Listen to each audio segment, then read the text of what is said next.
Olá, pessoal. Na aula de hoje, a gente vai ver sobre a fisiopatologia da depressão, né? O que induz uma pessoa a ter o comportamento depressivo e quais são os principais tipos de antidepressivos utilizados para o tratamento dessa patologia. Bom, então, objetivos de aprendizagem na aula de hoje.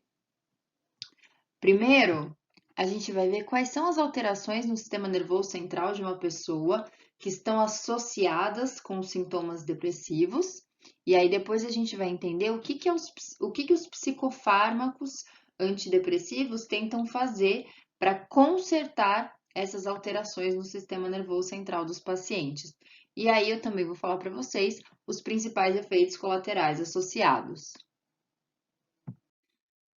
Antes de mais nada, eu gostaria que vocês lembrassem do seguinte: lá nas primeiras aulas, eu falei para vocês que existe um abismo entre alteração neuroquímica e efeito comportamental. Então, tudo que eu vou falar para vocês na aula de hoje são alterações neuroquímicas no sistema nervoso central do paciente que induz esse paciente a ter um comportamento depressivo. Mas saibam que tudo que eu vou falar são teorias que tentam explicar o comportamento depressivo, mas a gente sabe que a mente humana é muito mais complexa que isso, né? Não existe uma correlação tão linear entre desordem neuroquímica e efeito comportamental, tá?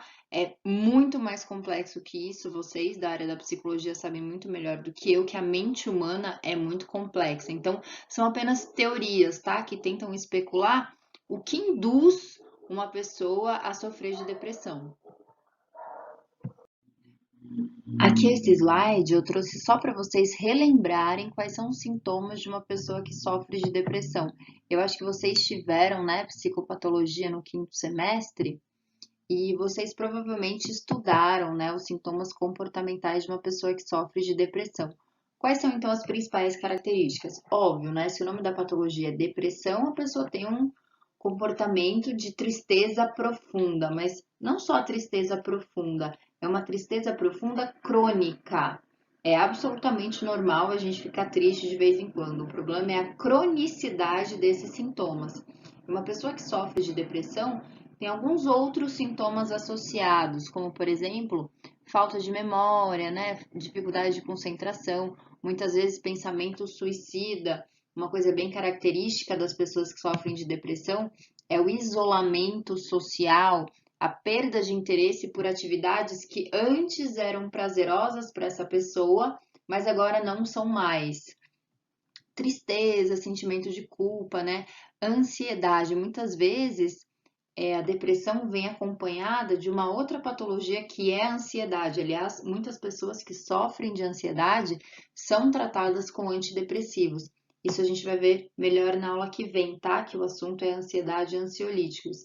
Além disso, sintomas depressivos incluem alterações no sono, ou a pessoa sente insônia, ou uma sonolência excessiva. Às vezes nem uma sonolência excessiva, mas a pessoa fica tempo demais na cama, né? Porque a pessoa não tem interesse sequer de levantar da cama.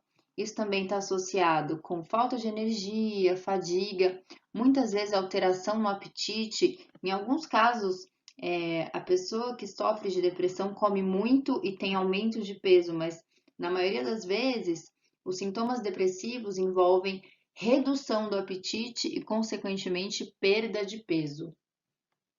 Pessoal, uma coisa que eu queria deixar muito clara para vocês é o seguinte: tudo que eu falar sobre alterações no sistema nervoso central relacionadas com a depressão são alterações relacionadas com a patologia da depressão, tá? Tudo bem a gente ficar um pouco triste, um pouco deprimido de vez em quando, isso é absolutamente normal. Aliás, é muito difícil, né, separar a linha é muito tênue entre uma depressão fisiológica e uma depressão patológica, principalmente quando é uma depressão leve, ok? Mas saibam que tudo que eu falar a partir de agora está associado com uma doença, com a doença depressão e não com sintomas depressivos, os sintomas de tristeza que são absolutamente normais no nosso cotidiano.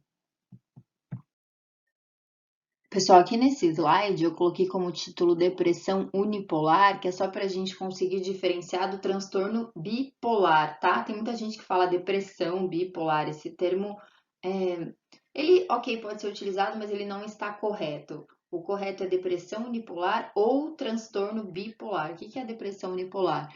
É quando a pessoa oscila entre o estado de ânimo normal e a tristeza, né? Só um polo, que é o polo da tristeza. Já no transtorno bipolar, a pessoa oscila entre o estado de ânimo normal e dois polos, que é o da depressão e da mania, tá? Por isso que a gente chama de depressão unipolar, porque só vai para um polo, que é o polo depressivo. Bom, 75% dos casos de depressão unipolar, a gente fala que é um tipo de depressão chamado depressão reativa. O que é a depressão reativa? A pessoa reage a algum fator desencadeante óbvio, ou seja, aconteceu alguma coisa, alguma situação que causou muito estresse a essa pessoa e essa pessoa não conseguiu superar essa situação e acabou desenvolvendo comportamento depressivo. Então, geralmente tem um marco, tem um evento, tem um fator que desencadeou o sintoma depressivo. E geralmente esse fator é uma situação de estresse intensa, estresse laboral, né, estresse do trabalho, ou algum ente querido morreu, ou, enfim, se separou do marido, se separou da mulher, algum acidente trágico, tá? Então teve algum fator ali que acabou desencadeando essa doença, essa depressão. E em 25% dos casos, a gente fala que é uma depressão endógena. O que é uma depressão endógena? Não tem um fator desencadeante óbvio. É muito importante vocês prestarem atenção no seguinte: não tem um fator desencadeante óbvio, mas tem algum fator desencadeante.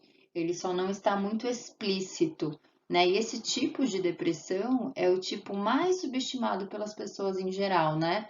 Muitas pessoas falam assim: ai, a vida tá maravilhosa, tem emprego, tem saúde, tem família. Por que que essa pessoa tá com sintomas deprimidos?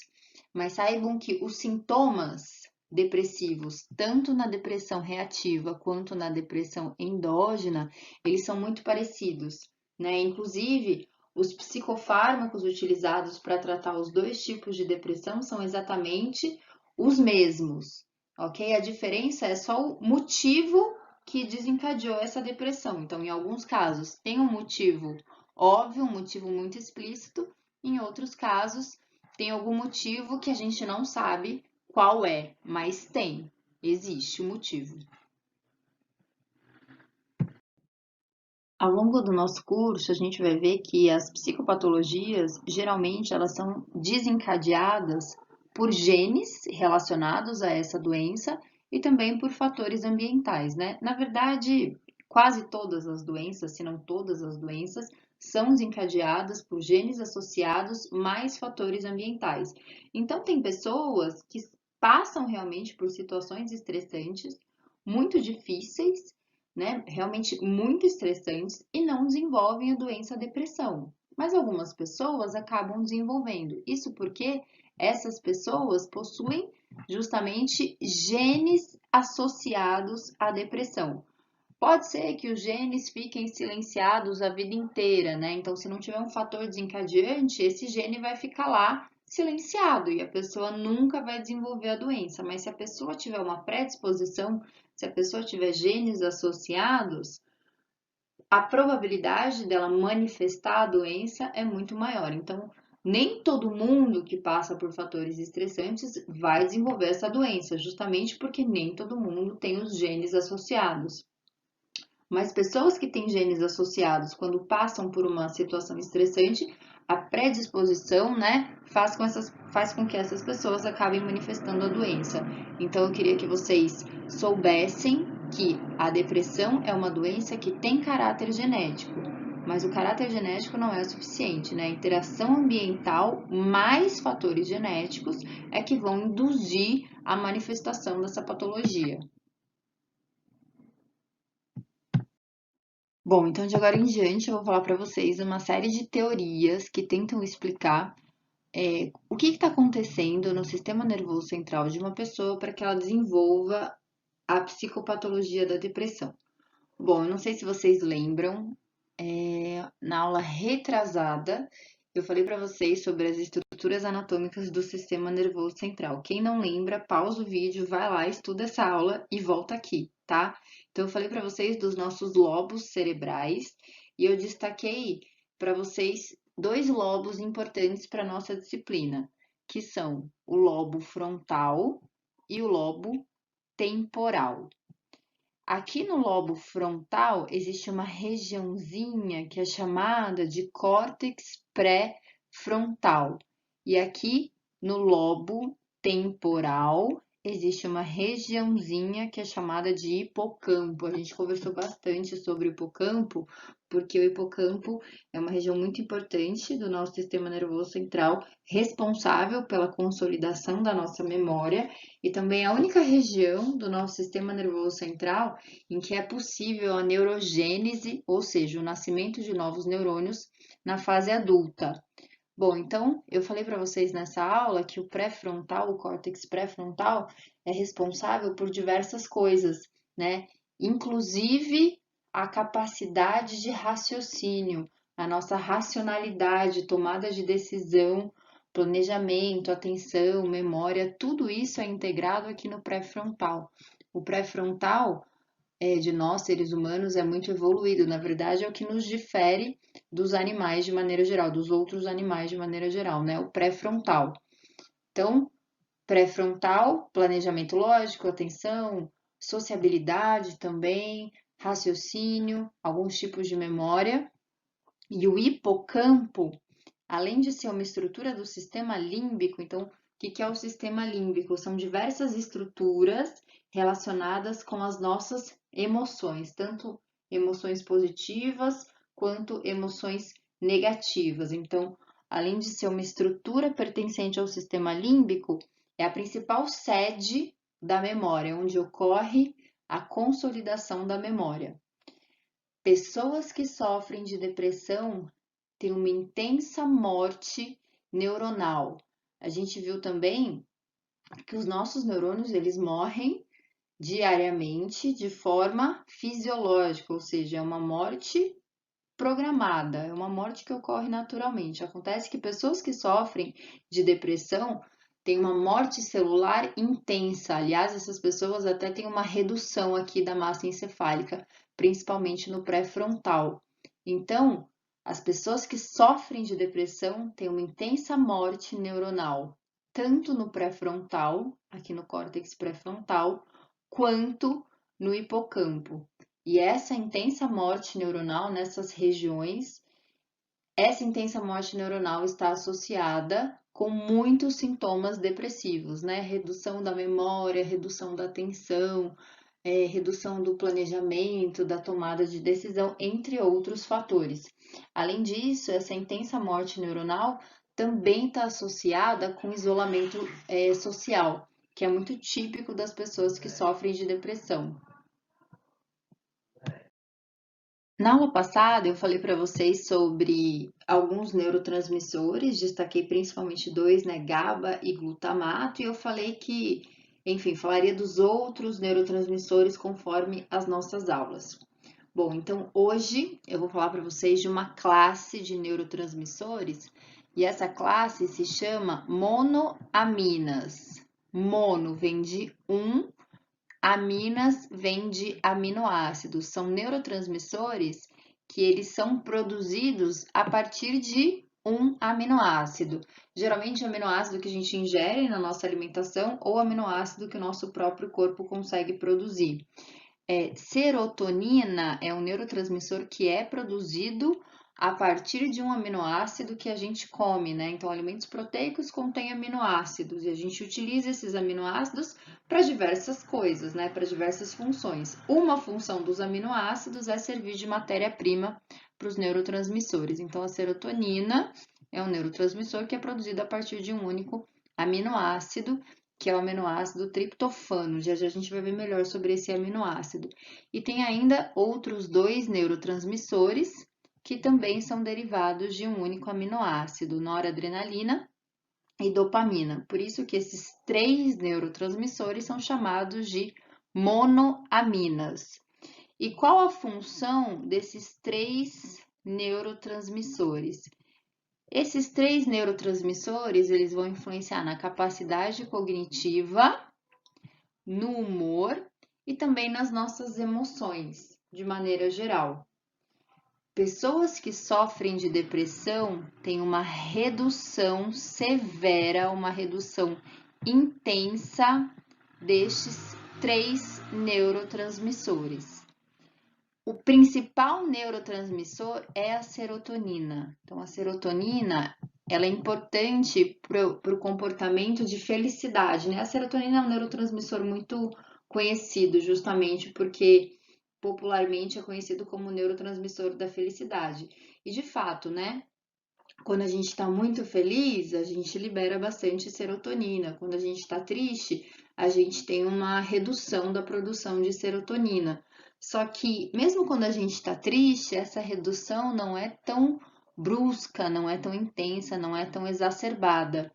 Pessoas que sofrem de depressão têm uma redução intensa nestes 3 neurotransmissores, mas principalmente serotonina e noradrenalina.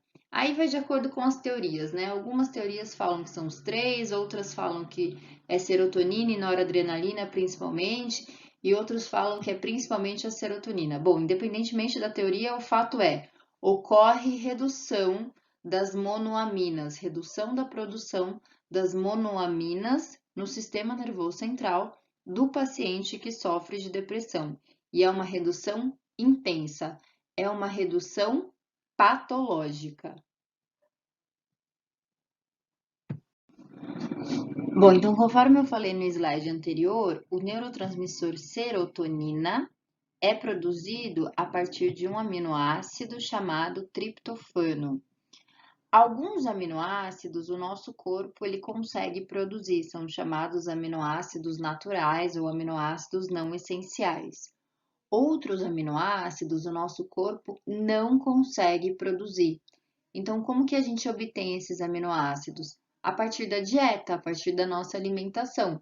Então, quando a gente come um alimento proteico, alguns alimentos proteicos têm este aminoácido triptofano, né? E aí a gente absorve esse aminoácido e lá no sistema nervoso central, lá nos neurônios, este aminoácido ele vai ser utilizado para a produção da serotonina. Então, é como se ele fosse a matéria-prima para produzir a serotonina. Por que eu estou falando isso? Porque se a gente não tem uma alimentação rica em triptofano, se a gente não consome triptofano, a gente simplesmente não consegue produzir a serotonina.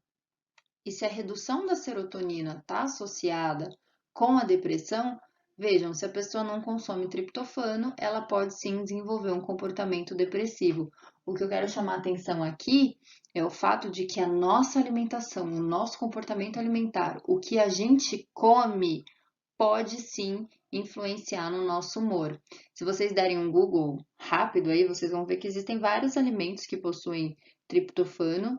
Talvez as principais fontes de triptofano sejam a banana e o cacau, então o chocolate amargo, né, que tem bastante cacau, é rico em triptofano, mas tem que ser chocolate amargo, né? Chocolate tipo 90% açúcar, 10% cacau, quase não tem triptofano. E vários outros alimentos, né? Algumas nuts, quinoa é rica em triptofano. Então, vejam a importância da nossa dieta no nosso comportamento, no nosso humor e no desencadeamento de psicopatologias. Essa tabela eu peguei lá do livro de farmacologia do Langdale, né, que é o nosso livro de referência, e eu coloquei aqui só para mostrar algumas coisas. Existem vários tipos de fármacos, não se preocupem com esses tipos, tá? A gente vai ver todos eles. Existem fármacos que eles aumentam ou diminuem a serotonina e a noradrenalina, que só um adendo. NE, na verdade, é a noradrenalina, tá? Porque NE é noraepinefrina, que é a mesma coisa que noradrenalina. E 5-HT é 5-hidroxitriptamina, que é a fórmula química da serotonina. Então, são sinônimos, tá? NE é noradrenalina e 5-HT é a serotonina. Muitos artigos, eles abreviam serotonina como 5-HT. Então, para vocês saberem que 5-HT é 5-hidroxitriptamina, que é a fórmula química da serotonina. Vários medicamentos que aumentam a serotonina estão relacionados com uma melhora no humor. E vários medicamentos que inibem a noradrenalina e a serotonina estão associados com uma redução no humor. Quando que a pessoa vai utilizar um medicamento para inibir serotonina e noradrenalina? Principalmente comportamentos maníacos. A gente vai ver mais para o final do semestre, quando a gente for estudar transtorno bipolar, que as pessoas que sofrem de transtorno bipolar, na fase da mania, têm uma produção excessiva de serotonina e noradrenalina, principalmente a serotonina. E aí, quando tem redução desses neurotransmissores, a pessoa volta para o seu estado fisiológico, né? Tem redução do comportamento maníaco. Mas o que eu quero chamar a atenção aqui é justamente essas duas últimas linhas aqui, ó, aumenta a síntese e diminui a síntese de serotonina. Então, aqui a gente tem, deixa eu só apagar aqui.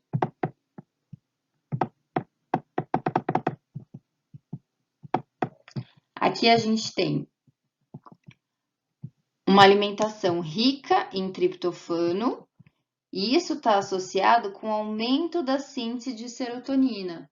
E alguns estudos mostram que isso está associado com uma melhora no humor.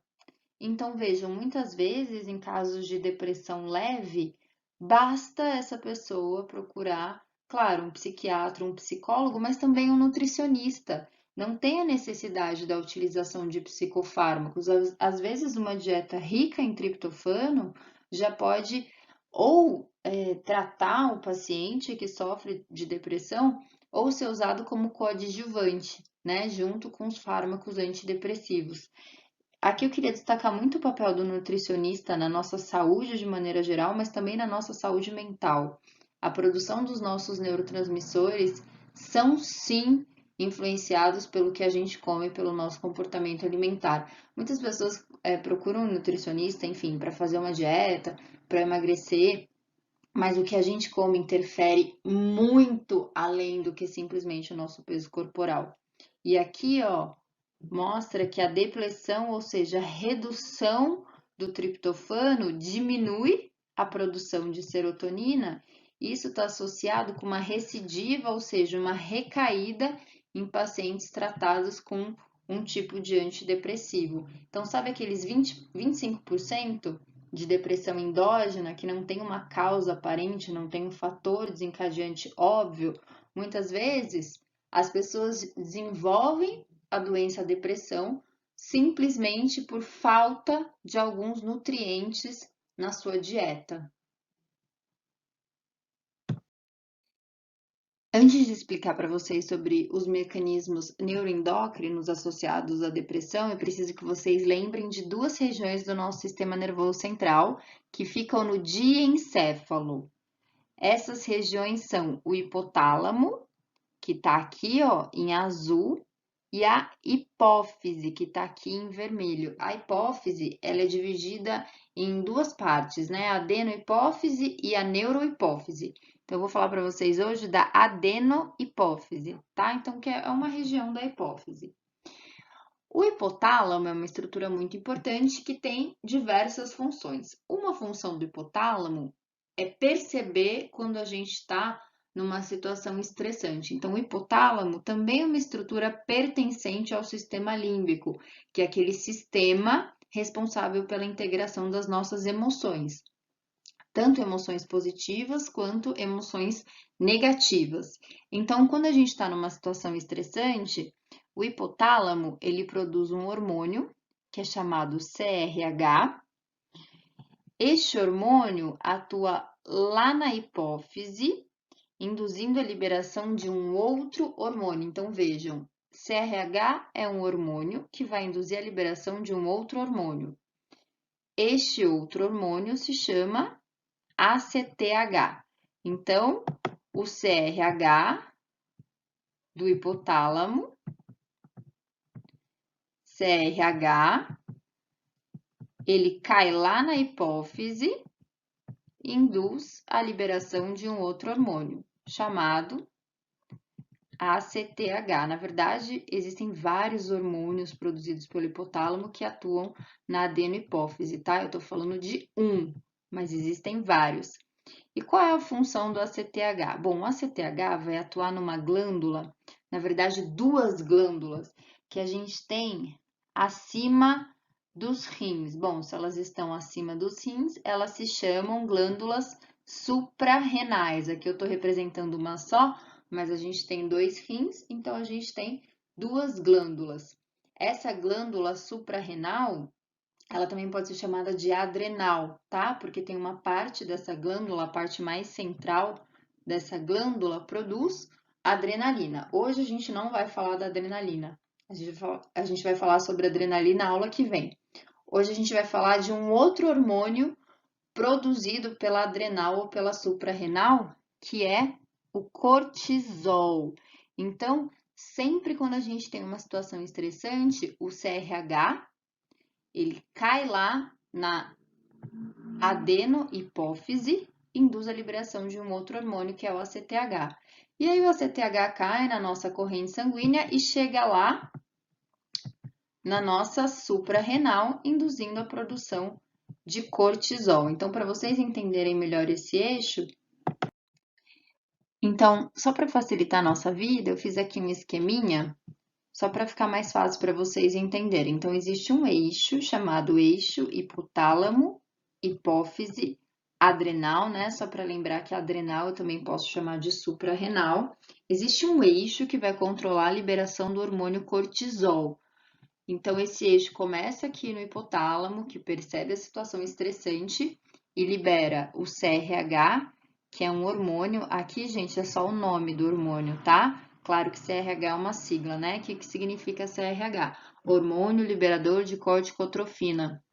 Não se preocupem com esses nomes, tá? Não vou cobrar de vocês. Então, o hipotálamo produz CRH, que lá na hipófise induz a produção de ACTH. E aí, o ACTH vai atuar lá na adrenal, induzindo a produção de cortisol, sempre em situações estressantes. O cortisol é um hormônio muito importante. Eu poderia dar uma aula inteira só para falar sobre as funções do cortisol.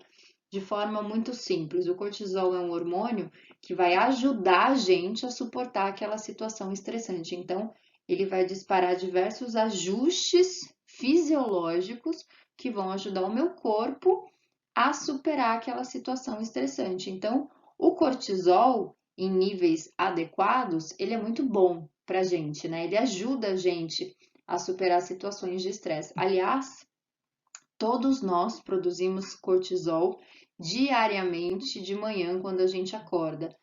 Acordar é o maior estresse do ser humano. Então, mesmo que você esteja de férias em Bahamas, sem nenhum estresse, sem nenhuma preocupação, quando você acorda, você tem um pico de cortisol. Então, aqui do lado eu vou desenhar um gráfico. Então, aqui nesse eixo seria o tempo, né? Como a hora do dia, né? O tempo em horas. E aqui nesse outro eixo, o nível de cortisol. Então, por exemplo, 8 da manhã, eu acordei. Às 8 da manhã, eu tive um pico de cortisol. E aí depois, a quantidade de cortisol na minha corrente sanguínea vai declinando. E aí, conforme eu vou tendo outras situações estressantes ao longo do meu dia, pode ser que eu tenha aumento da produção de cortisol, mas depois essa curva, ela declina.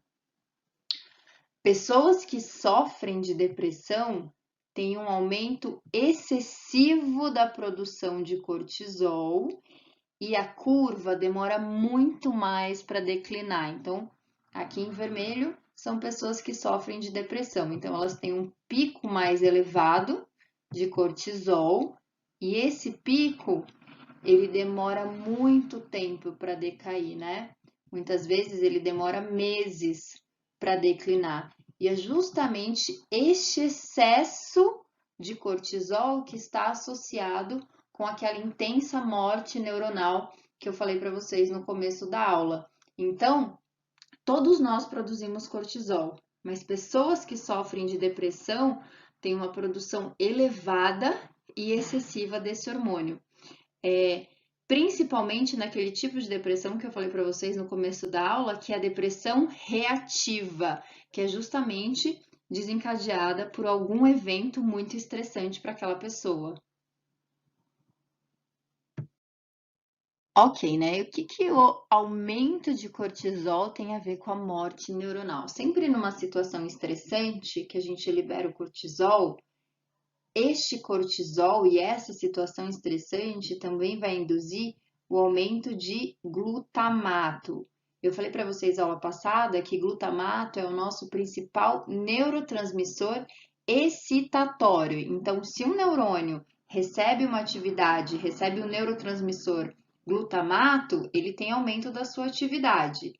Acontece que glutamato em excesso intensifica a morte neuronal. Glutamato em excesso mata os neurônios. O nome desse mecanismo, eu escrevi aqui para vocês, é excitotoxicidade. Excesso de excitação neuronal, excesso de atividade é tóxico para o neurônio. O aumento do estresse, o aumento do cortisol induz aumento de glutamato, que intensifica a morte neuronal em pessoas que sofrem de depressão. E as principais regiões acometidas são aquelas que eu mostrei para vocês no começo da aula, principalmente córtex pré-frontal e hipocampo. Então vejam, pessoas que sofrem de depressão têm morte neuronal no pré-frontal e no hipocampo. Essa morte neuronal é causada por excesso de glutamato. E esse excesso de glutamato é desencadeado justamente por algum fator estressante intenso, né? E, consequentemente, excesso de cortisol. Bom, então vamos voltar lá naquele esqueminha que eu já mostrei para vocês. Hipotálamo produz CRH, que cai na hipófise, que produz a CTH, que cai lá na adrenal, né? Que atua na adrenal, induzindo a produção de cortisol. Pessoas com depressão têm excesso de cortisol, e aí a gente viu que isso contribui para a intensa morte neuronal.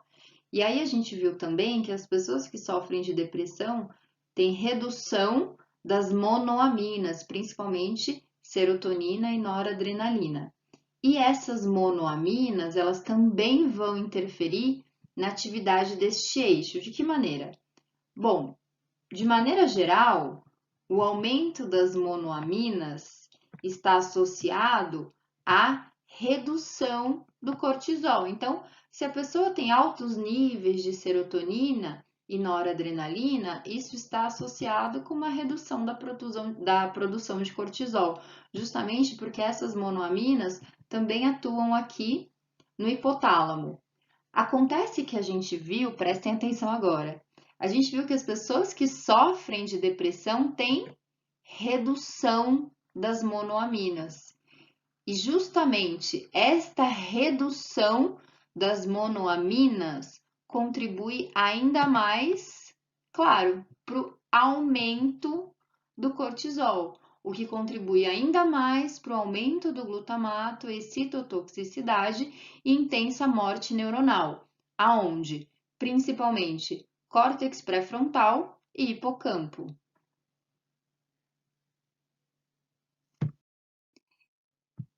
Existe ainda uma outra teoria que relaciona uma proteína chamada BDNF ao comportamento depressivo. O que é essa proteína?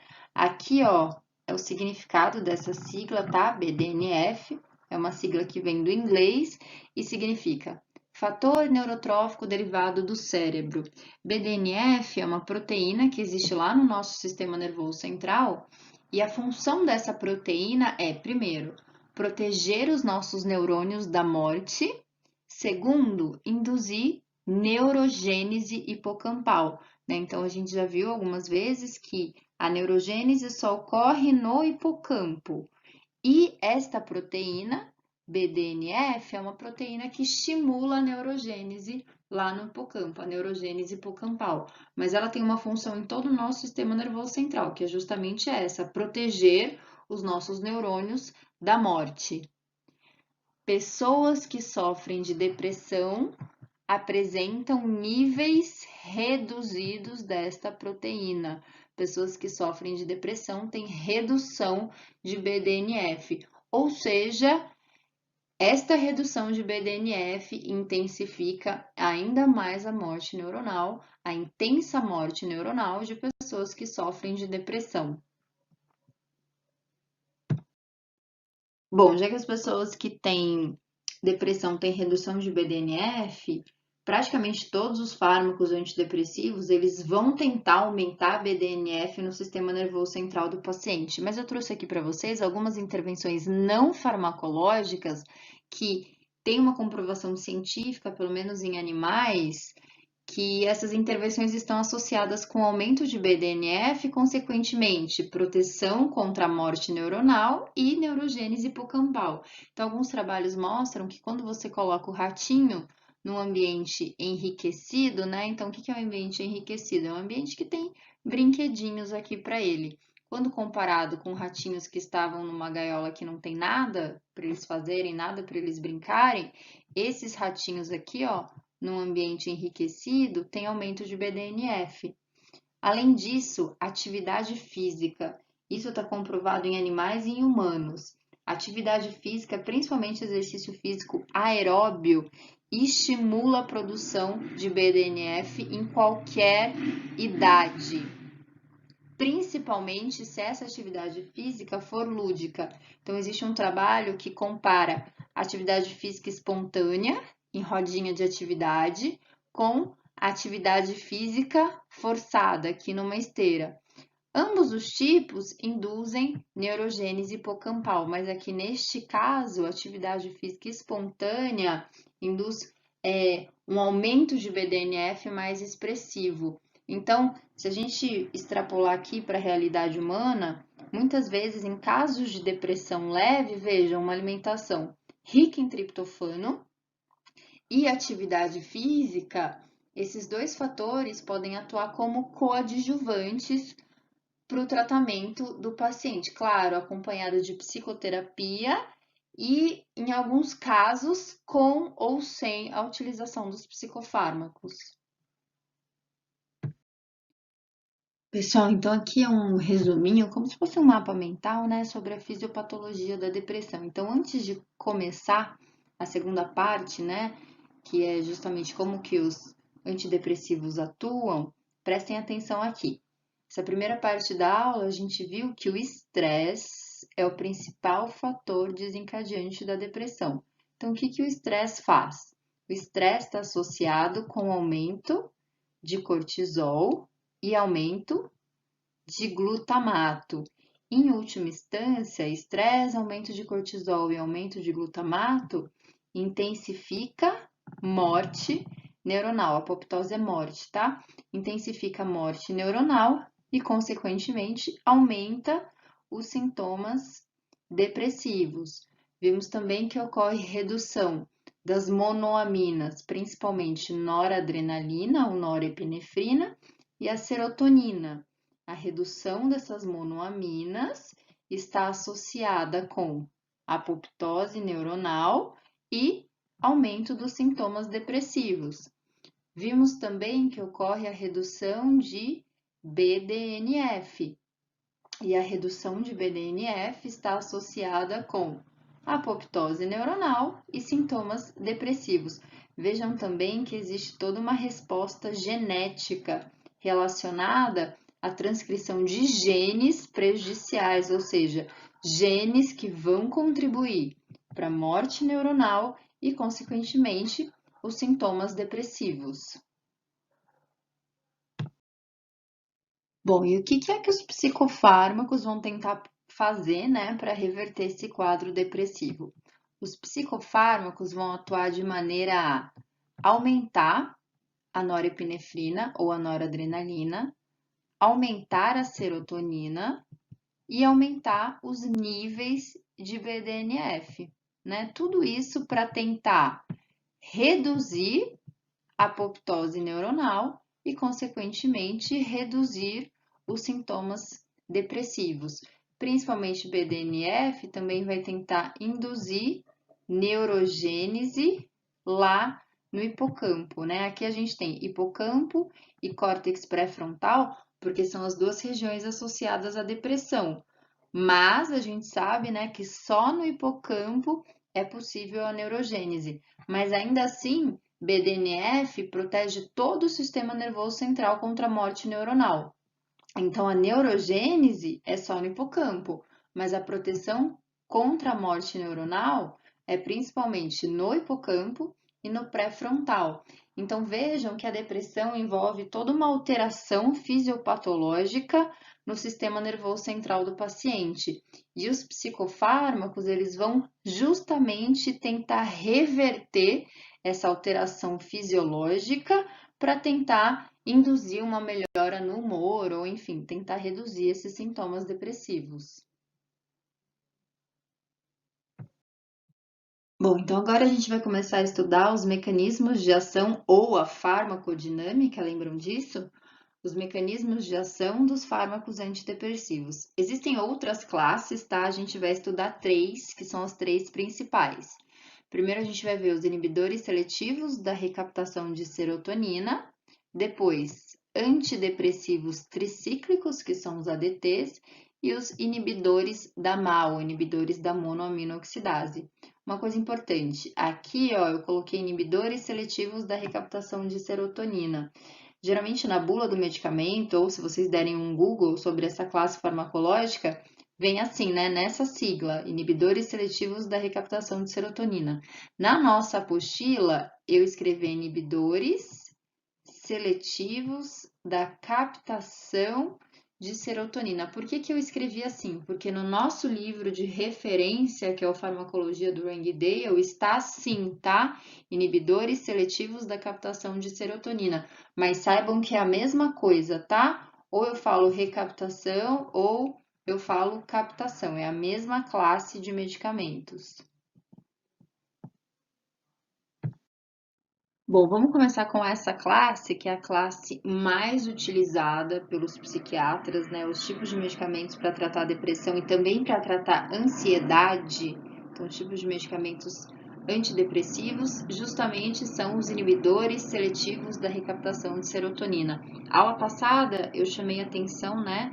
Quando eu fui falar sobre como que a neurotransmissão é finalizada, eu chamei atenção para um mecanismo que interrompe a neurotransmissão. Então, ou vocês podem voltar lá no vídeo ou ler no caderno, ou vocês podem prestar atenção aqui que eu vou explicar novamente, tá? Bom, chegou um potencial de ação aqui nesse neurônio, chegou um estímulo elétrico que induziu a liberação do neurotransmissor, no caso da serotonina, na fenda sináptica. E aí eu falei para vocês que uma das formas desse neurotransmissor sair aqui da fenda sináptica é o seguinte: ele pode ser recaptado. Ele pode voltar aqui para o terminal axônico, voltar a ficar guardado aqui nas vesículas sinápticas, para depois ele ser utilizado novamente. Tudo bem? Então, quem faz a recaptação é um receptor que está aqui no neurônio pré-sináptico, ok? Então, o neurotransmissor é liberado, atua lá no seu receptor pós-sináptico e depois ele volta para o neurônio pré, onde ele é guardado. Então, isto é a recaptação. O próprio nome já diz, né? Inibidores seletivos da recaptação de serotonina. Bom, o que eles fazem? Justamente eles inibem a recaptação de serotonina. Então, aqui, ó, a pessoa tomou um medicamento que bloqueou esse receptor aqui que faz a recaptação. Bom, se o neurotransmissor está aqui na fenda sináptica e tem dificuldade para voltar lá para o neurônio pré, porque a recaptação foi bloqueada, significa que ele vai ficar mais tempo aqui na fenda sináptica, vai ficar mais tempo aqui, ó, atuando nos receptores do neurônio pós-sináptico. Isso significa que vai ter um aumento da disponibilidade da serotonina na fenda sináptica. Se o que estava causando a depressão era a redução da atividade serotoninérgica, então este medicamento vai tentar justamente aumentar a atividade serotoninérgica e, consequentemente, contribuindo para uma melhora nos sintomas depressivos do paciente. Aqui só alguns exemplos de medicamentos que são inibidores seletivos da recaptação de serotonina. Eu falei isso para vocês no começo da nossa disciplina e vou repetir. Eu não cobro nome comercial de medicamento nas nossas provas, tá? Aqui são alguns exemplos só para vocês saberem o que eu cobro, mecanismos de ação. Então, por exemplo, se chegar lá para vocês um paciente e falar que toma citalopram, mesmo que você não saiba que fármaco é esse, a que classe farmacológica pertence, lá na bula vai estar escrito que é um inibidor seletivo da recaptação da serotonina. Pronto, e aí você já vai saber qual é o mecanismo de ação deste medicamento. Tudo bem? Então, aqui só alguns exemplos, os mais famosos, né? Existem vários outros. São os antidepressivos mais utilizados. Geralmente, eles tratam tipos de depressão de leve a moderada.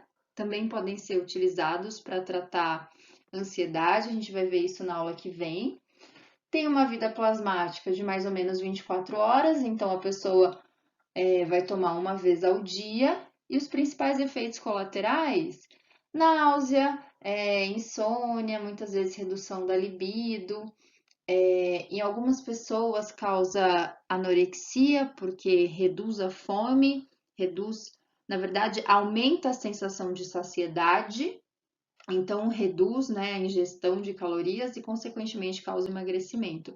Mas aí é um efeito colateral, tá? Dentre todos os antidepressivos, são os que apresentam menos efeitos colaterais e não apresentam grande risco de overdose, óbvio, quando ingeridos em excesso.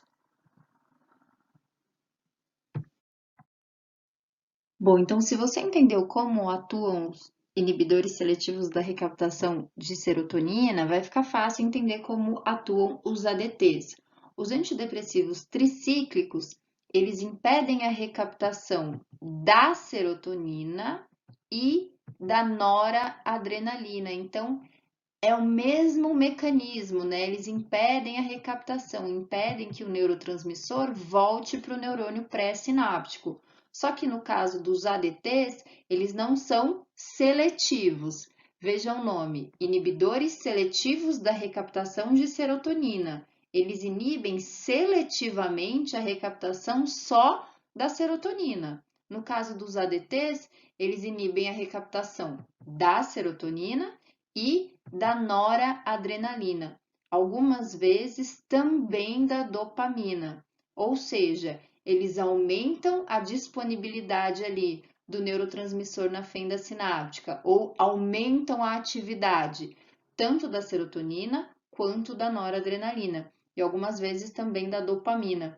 Por este fármaco aumentar a atividade desses três neurotransmissores, claro que eles têm um efeito um pouco mais intenso, né, para depressão.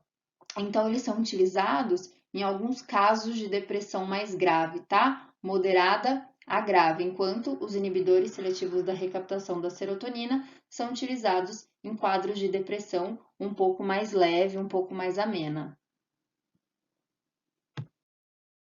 Bom, talvez alguns estejam se perguntando por que esse nome, né? Tricíclicos. É só porque na sua fórmula química, vejam, tem 3 anéis de carbono, tá? Então é por isso que eles têm esse nome, antidepressivos tricíclicos, é por causa da molécula química. Aqui alguns exemplos, né, de ADTs, mais uma vez, não precisa decorar.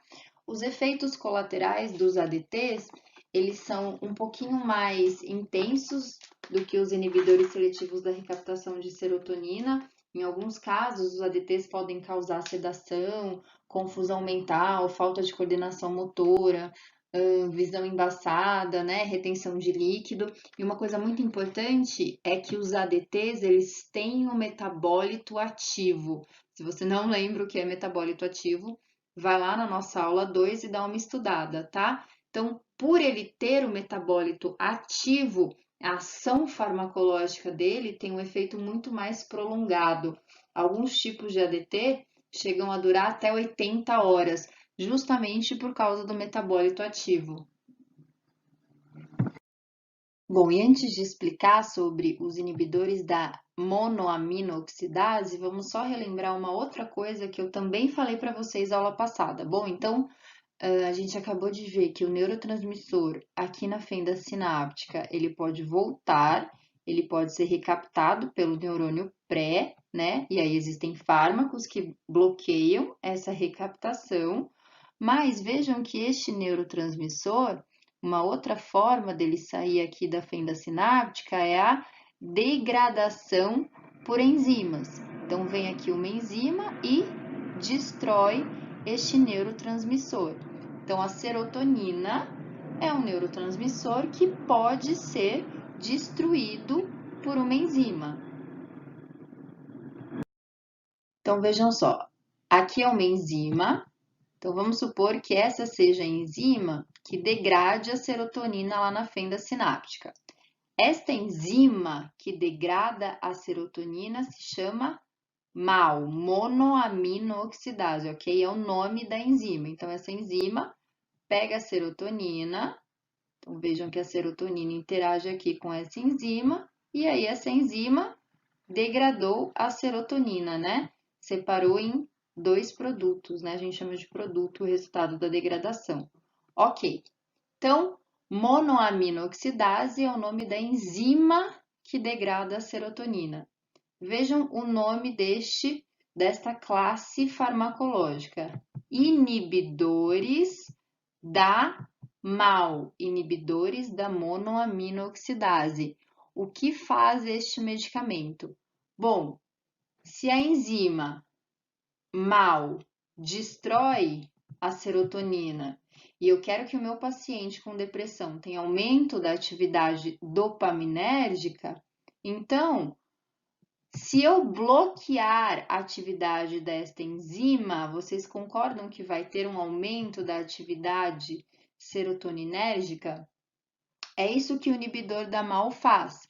Então, esse medicamento vem aqui, ó, e impede a atuação dessa enzima. Esse medicamento inibe a ação da MAO, inibe a ação da monoamino-oxidase. Então, bloqueando a degradação enzimática, tem-se um aumento da atividade serotoninérgica, é uma outra forma de tentar aumentar a serotonina lá na fenda sináptica. Pessoal, uma coisa muito importante que eu quero destacar para vocês, que os alunos confundem muito, é o seguinte: MAO é o nome da enzima, tá? Da enzima que destrói a serotonina. Inibidores da MAO é o nome do medicamento, então não confundam enzima com medicamento. MAO é a enzima, inibidores da MAO é o medicamento que inibe a atividade desta enzima. Existem vários tipos, alguns inibidores da MAO também inibem a degradação da enzima que destrói a noradrenalina e a dopamina, tá? Aqui eu tô puxando a sardinha mais para a serotonina, mas existem inibidores da MAO que degradam a noradrenalina e a dopamina também. Existem vários subtipos da MAO, tá? O subtipo que destrói a serotonina é a MAO do tipo A. Aqui só uma curiosidade, a MAO do tipo B degrada principalmente a dopamina. A gente vai ver nas próximas aulas que o Parkinson, ele é causado por uma redução da dopamina. Então, o inibidor da MAO do tipo B pode ser usado para o tratamento em pessoas que sofrem do mal de Parkinson. E aqui, alguns exemplos, tá? Dos inibidores da MAO. O principal efeito colateral dos inibidores da MAO é o que a gente chama de reação do queijo. Por que que tem esse nome? Bom, em alguns alimentos fermentados, como queijo, né? Queijo e vinho, por exemplo, existe uma substância chamada tiramina. E a tiramina é uma substância que no nosso corpo, por vários mecanismos, induz aumento da pressão arterial. Então, muita tiramina causa pressão alta, né? Que em alguns casos pode até induzir um infarto, um acidente vascular encefálico.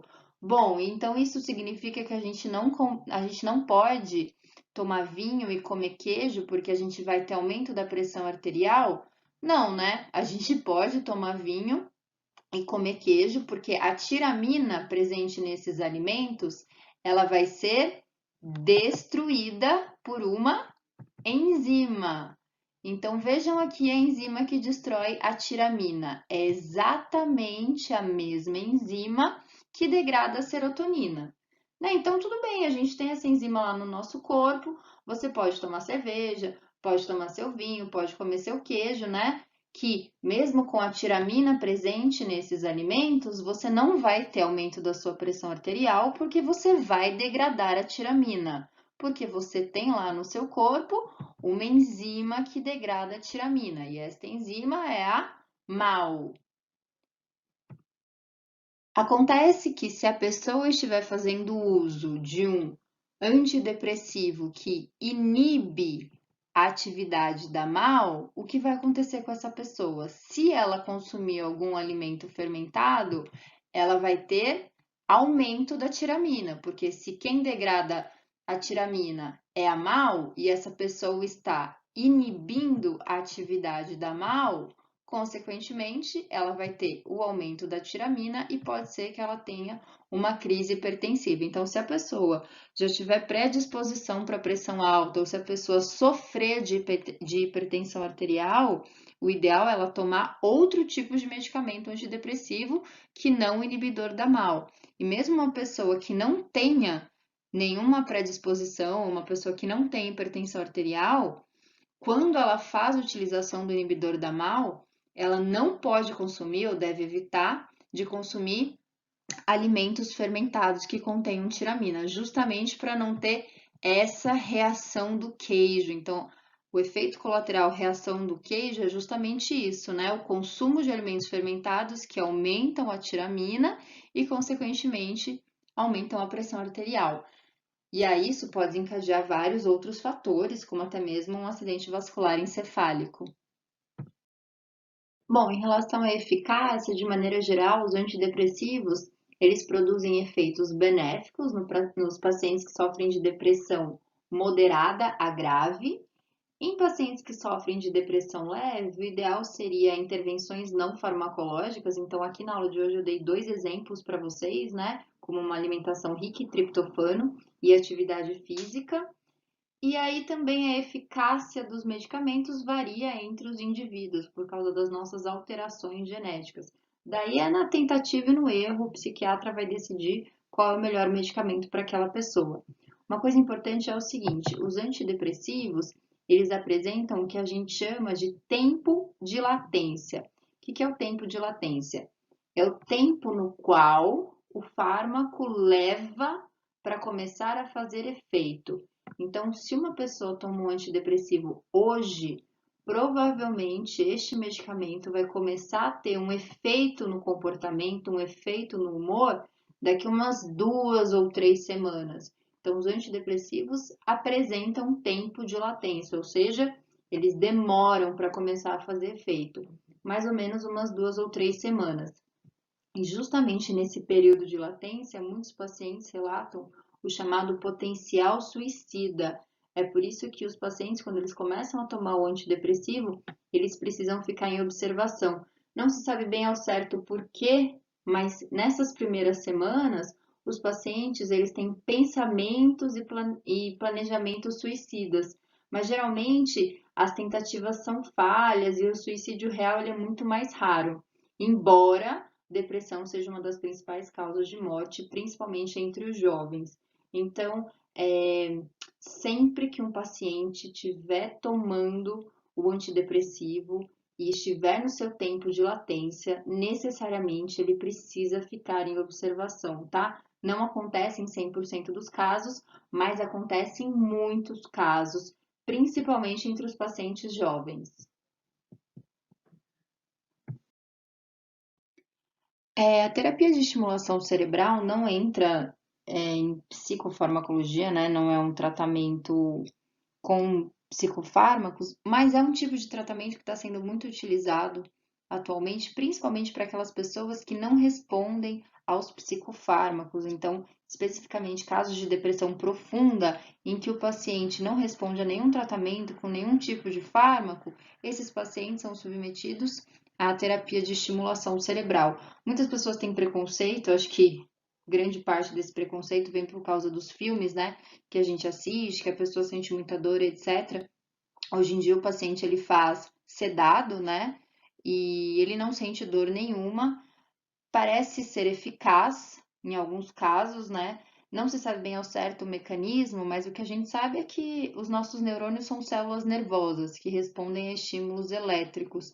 Então, esses estímulos elétricos da terapia de estimulação cerebral, ele restabelece a atividade neuronal. É claro que precisa de várias sessões, né?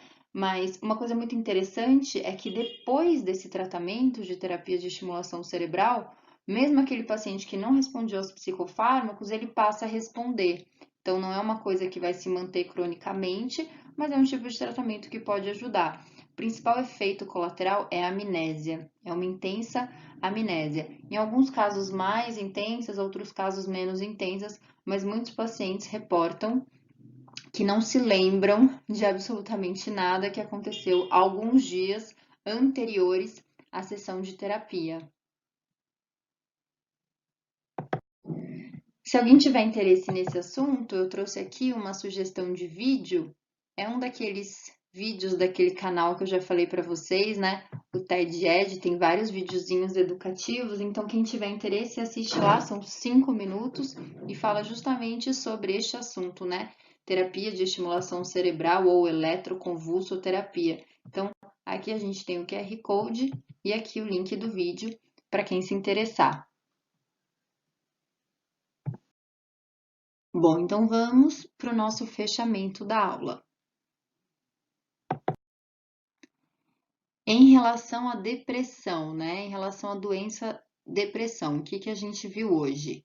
Que é causada principalmente por um estresse crônico e excessivo, e esse estresse induz aumento de glutamato e redução de BDNF. Tanto o aumento de glutamato quanto a redução de BDNF estão associados a uma intensa morte neuronal, principalmente no córtex pré-frontal e no hipocampo do paciente que sofre de depressão. Além dessa intensa morte neuronal, ocorre também redução das monoaminas, principalmente a noradrenalina e a serotonina.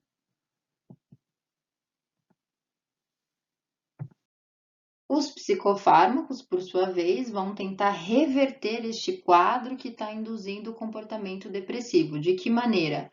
Aumentando a atividade das monoaminas, principalmente serotonina e noradrenalina. Então, a gente viu que os inibidores seletivos da recaptação de serotonina aumentam a atividade serotoninérgica. Os ADTs aumentam a atividade serotoninérgica e noradrenérgica, em alguns casos também a atividade dopaminérgica, então são utilizados para alguns tipos de depressão um pouco mais graves, e os inibidores da monoaminoxidase, que inibem a enzima que degrada a serotonina. Então, também aumentam a atividade serotoninérgica. Só lembrando que aqui neste caso dos inibidores da MAO, o principal efeito colateral é a reação do queijo, por isso que os pacientes têm que evitar alimentos fermentados que contenham a tiramina. Além disso, todos esses psicofármacos também vão tentar induzir o aumento de BDNF, justamente tentando reduzir a intensa morte neuronal que está acontecendo lá no sistema nervoso central do paciente, principalmente no córtex pré-frontal e no hipocampo. Pessoal, aqui outra sugestão de vídeo também do TED Ed, né? Esse caso aqui é um vídeo também bem curtinho, de 5 minutos, que fala basicamente sobre o que é a depressão. Então, quem tiver interesse, também assiste esse filme lá no canal do TED Ed. É isso, pessoal.